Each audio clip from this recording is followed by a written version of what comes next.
Morning, Roger here. I just wanted to introduce my latest blog, which is entitled Nature Rejects the Monarch, Not the Man. All roads lead to Rome. Wise direction. When you come to a fork in the road, take it. And I just wanted to whiz through the headings in the blog as we go through and just make some comments. They say that walking is controlled falling over and running is just controlled falling over speeded up.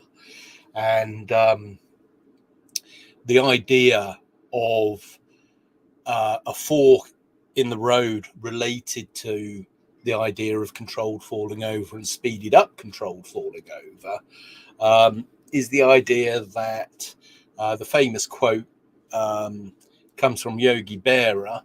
And the idea was that to get to his house, there was a fork in the road, and it didn't matter which one you took because you got to the house. There was basically the same distance. And then the idea of all roads leading to Rome is a similar idea. Now, in my own mind, I think left, right. What is left or right, whether you take the left fork or the right fork, you're going to end up in Rome. Rome and the later Roman Empire, from the Dominati onwards.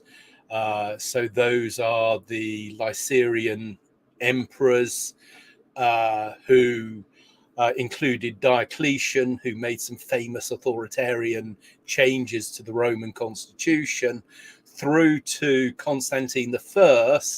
And Constantine I was the last emperor of the Eastern Roman Empire. And the idea of modern democracies being based on a sort of a Roman constitution. Well, what is a Roman constitution? Which one are we referring to? Are we talking about the Roman constitution when the Romans conquered Greece? Are we talking about the Roman constitution under the latter Eastern Roman Empire, etc.? Then one also has to take into account that the Romans owed a lot in their philosophy and political economy to Greek systems. And the Greek system, again, covers a very long timeline. And what we know of it comes down from fragments of various writings. So the pre-Socratics from Pythagoras onwards. Then you have Socrates, his pupil Plato, and in his turn Plato's pupil Aristotle. You have Platonism, Aristotelianism, and then within the Western tradition, all of these ideas you meet then with Shelley. Now, I've spent a couple of days working on Shelley and on his poem, The Revolt of Islam. And Shelley's other work, which is revolutionary rather than namby-pamby, as Paul Foote describes it in his talk on Shelley, which I think the video is embedded on the one I did of the reading of Paul Foote's article written in 1975 called Shelley, the Trumpet of Prophecy. Now, that's a lot. That is a lot of things going on there. But we are here in the here and now. The year is 2022. It's July 2022. And yet, we are the sum of the parts of all of our histories and all of our current perceptions of current events are actually founded in a moral compass, an ethical framework, a set of manners, or several sets of manners, not least of which are manners and custom and belief systems around what would be called a right-wing viewpoint and those around a left-wing viewpoint. Now, it's the overlap, what unites those things, the common ground, from which a base for going forward can be found. And in the oldest way of controlling people, it's the old divide and rule. And if you can divide and rule by making those differences disagreeable to factions, and you want to, as a small influential group, so whether that's a group of people in an oligarchy or whether a tyranny with an absolute monarch or something like that, what you would do is get together with your apparatus of your Clegg. If you're an absolute monarch, then obviously it's the power behind the throne, the court. If you're an oligarchy, it's whatever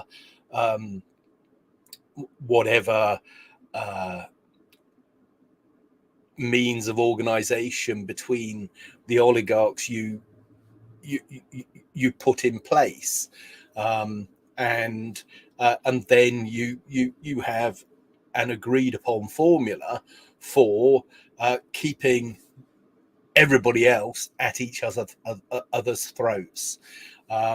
So the first thing in terms of making progress and taking back control of your own life and that of the communities within which you make your life and live your day-to-day life is not to be each other's throats, and to get on to the same page within the same book. And I would say the title of that book would be Liberty. Now, liberty is mentioned many times in the Shelley poem, The Revolt of Islam. And those passages are the passages which I like. The wider storytelling within the poem and the poetic descriptions. I mean, Shelley describes them himself in his introduction. I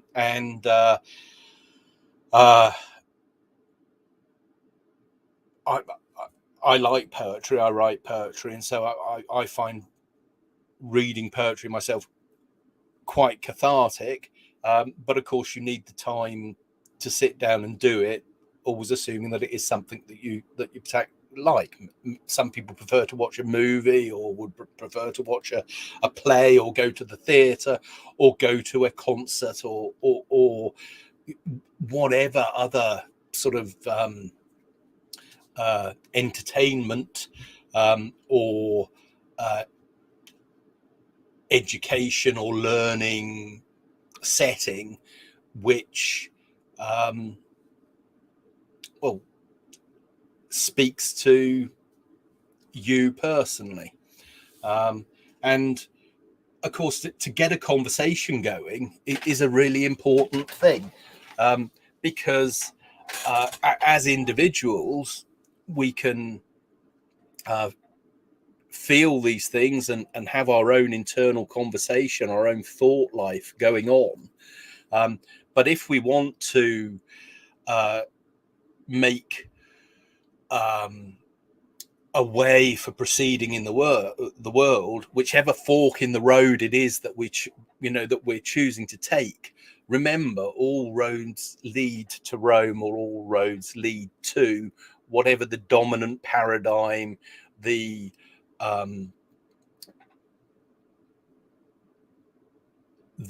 laws or confinements which inevitably we all end up bumping up against. And so guarding jealously the liberty of our neighbour is as important as keeping our own independence or degrees of freedom in place, because ultimately we have to protect each other's freedoms for freedom to itself be in existence. So and that's really what this blog is about. It's what my blogging experience has been about for these past 12 years that I've been writing this blog, when I've been living in Sweden, and the other stuff which I've been doing. And so anyway, I'm just going to run through these headings just quickly and just explain what I'm getting at. So this was a blog I did at the time of the 2015 election, and basically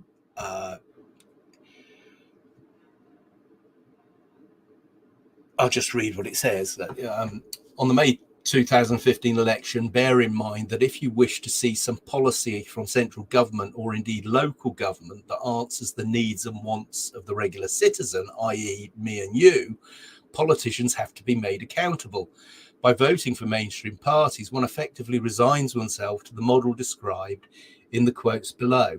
And this is a quote from Roy Madron in Super Competent Democracies, which I also use in a blog I did in 2016 called The Iron Law of Oligarchy. And that quote, I think it comes down a little bit further down the page here. Here it is here. And this was a series I did of interviews with Roy. That's the trailer for that. And this is the quote here. Democracy is that institutional arrangement for arriving at political decisions in which individuals acquire the power to decide by means of a competitive struggle for the people's vote. Joseph Schumpeter, quoted from Roy Madron, Super Competent Democracies, who in turn cites Participation and Democratic Theory by Dr. Carol Pateman. Dr. Pateman says that Schumpeter and his followers set the current Anglo-American political system as our democratic ideal, with a democratic theory that in many respects bears a strange resemblance to the anti-democratic arguments of the last, i.e. the 19th century. The 19th century, of course, the early part of which was when Shelley was writing. He died in 1822. No longer is democratic theory centered on the participation of the people. In the contemporary theory of democracy, it is the participation of the minority elite that is crucial, and the non-participation of the apathetic ordinary man, lacking in the feelings of political efficacy that is regarded as the main bulwark against instability. Now, that's what we're up against.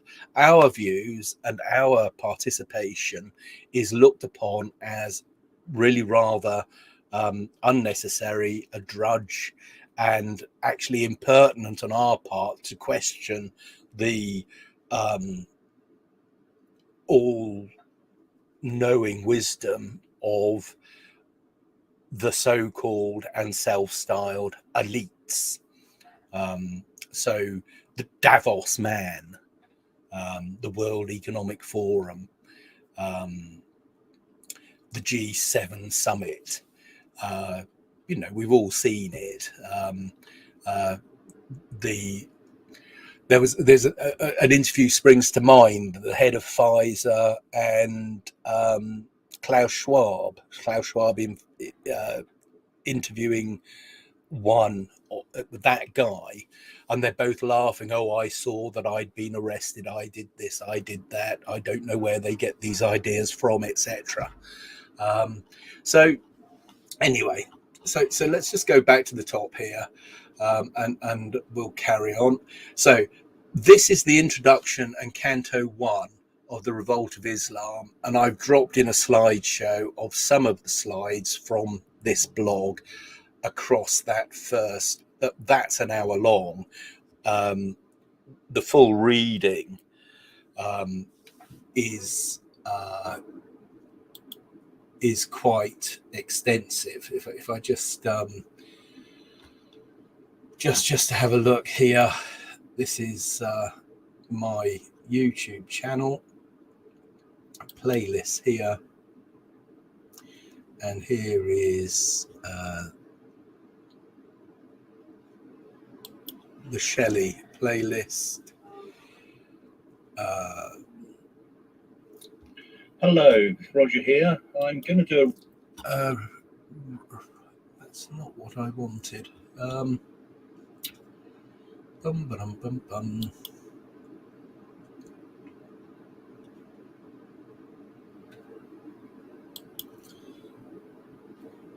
Actually, sorry, this happens when one does things live and ad libs. What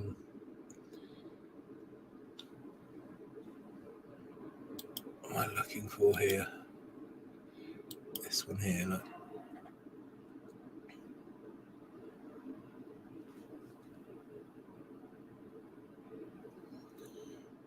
Okay. And then this one here, I think.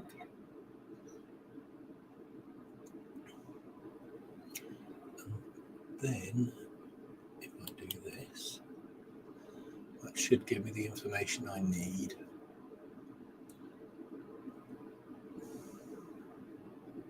Right, yes, so here we go. So the introduction, along with Canto 1, which I was just pointing at, is this one here, 1 hour and 2 minutes. There's also a reading of Paul Foot's Shelley, A Trumpet of Prophecy, which is 49 minutes long. Then the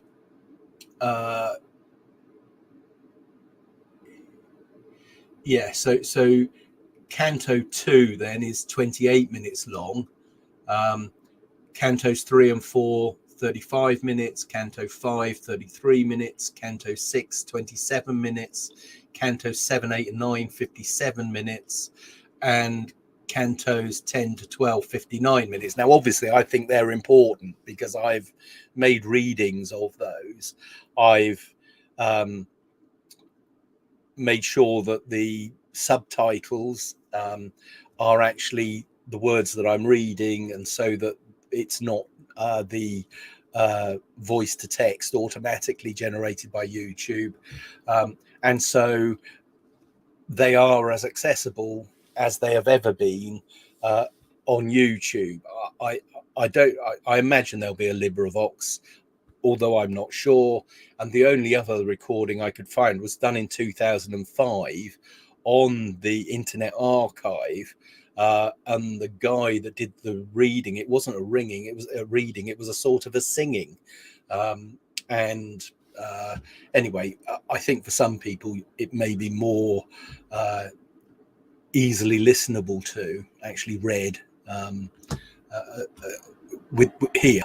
For those who prefer to hear it sung, then obviously Internet Archive, fill your boots. So let's just get back here. And so 2015, obviously it was Ed Miliband and David Cameron, who were the left and the right, and then there's Nick Clegg there. He's now at Facebook. You'll recall. Cameron has been involved in the Green Sill and all sorts of stuff revolving around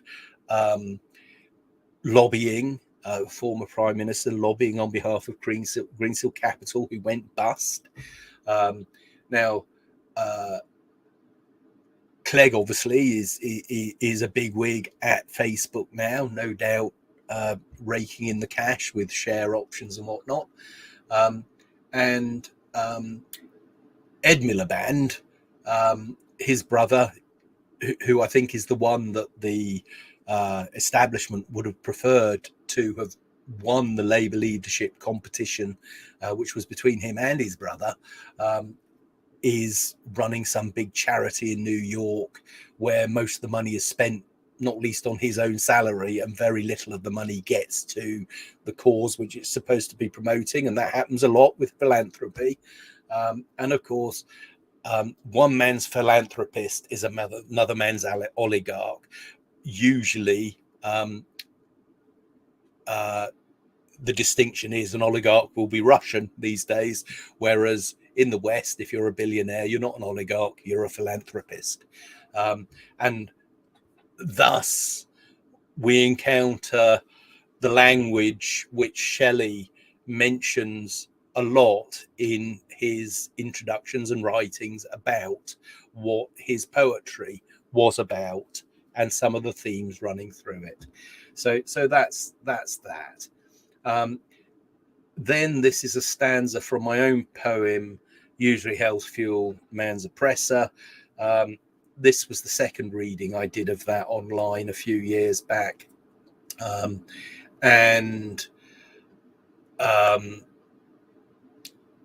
So the last two stanzas, the concluding prayer, I'll read them now. A central lack of fibre, either moral or physical, around which myths of debt are spun, as spiders spin webs and weavers warp cloth, Spartan ethers of prudence pass judgment on all, and stand above and astride the law, dispensing injustice and taking clothes off the backs of the freezing and food out of the mouths of the hungry, passing judgment on those who perform real work, asking always for more and demanding to pay less. So draw the bow of truth with intentness in the eye, seek out the irreducible posits, the epistemological gods of Homer. If there be one free miracle, let the ephors explain the rest. What is this power of usury? Where did this power come from? Who is it exercised for? And to whom do you ephors of usury answer to? And now let me ask, how do we take this power away? Only when we shall see good faith and brotherhood. Only then we shall see good faith and brotherhood restored to the commons, i.e., when the power of usury is taken away from the ephors of debt, the private banking interests, and placed back in the hands of the of the polity, of the citizens' own representatives. So only then will we see brotherhood restored to the commons. Now, that isn't some sort of hymn to communism. It's not anti-capitalism. What it is anti-financialized monopolization and oligarchization to the extent of a tyrannical oligarchy. And that is where we're at. There's just no sugarcoating it. It's not just our politics that are broken, it's the whole of the structure of political economy. Now, that's from the point of view of those outside of the golden circle. Obviously, if you're one of the 2,700 billionaires, there's nothing broken at all. They're all doing very nicely, but there are only 2,700 of them. There are 8 billion of us. And so that is the disjoint. But of course, the arguments made about why we are where we are, why things aren't working, what is broken, okay, that discussion in the public eye, in the public domain, is driven by the media distribution channels, which are owned by the billionaires and their mates. So these are the big tech oligarchs. These are the Amazons, the Facebooks, the Twitters, the Googles, etc. Alphabet. So there you see the problem. The discussion is led and driven by and access to information is constricted by these distribution networks that we call social media or the World Wide Web. And it is, number one, produced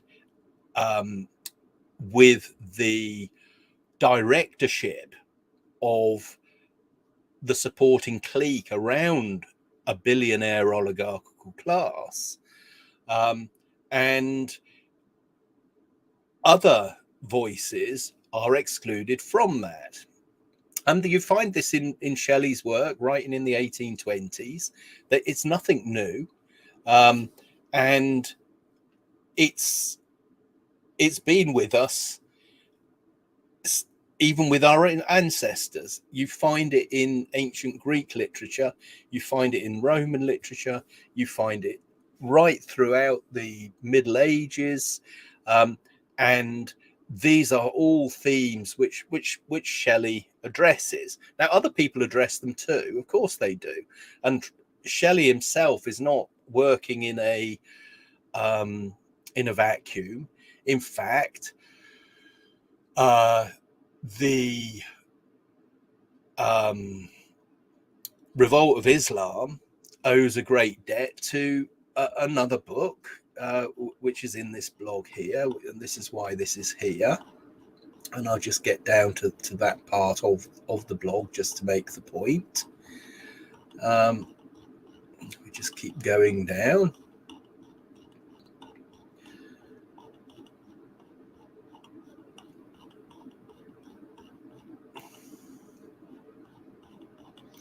It's somewhat further down than I thought.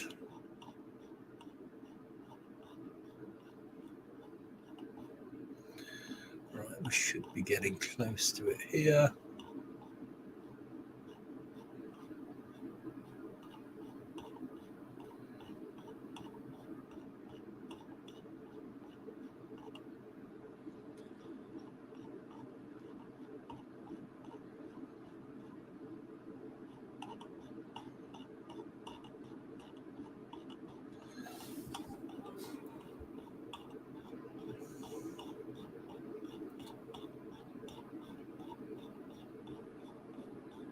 This is a long blog.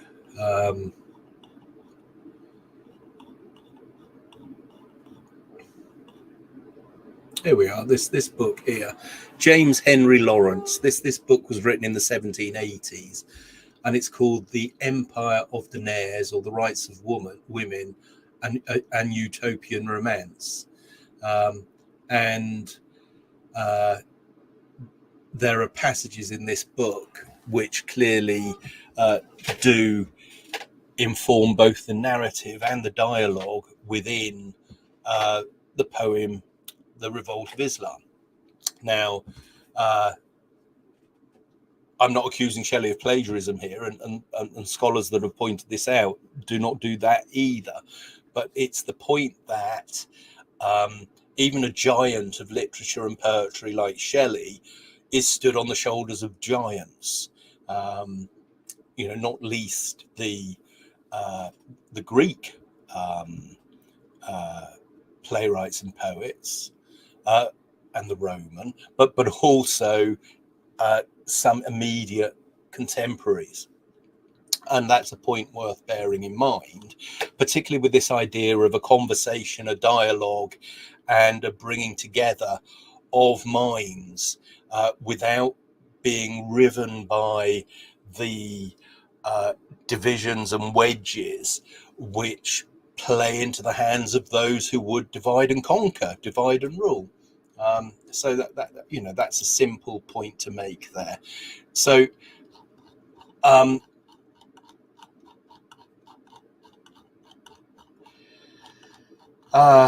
as I say, I mean, I have spent, what's the time now?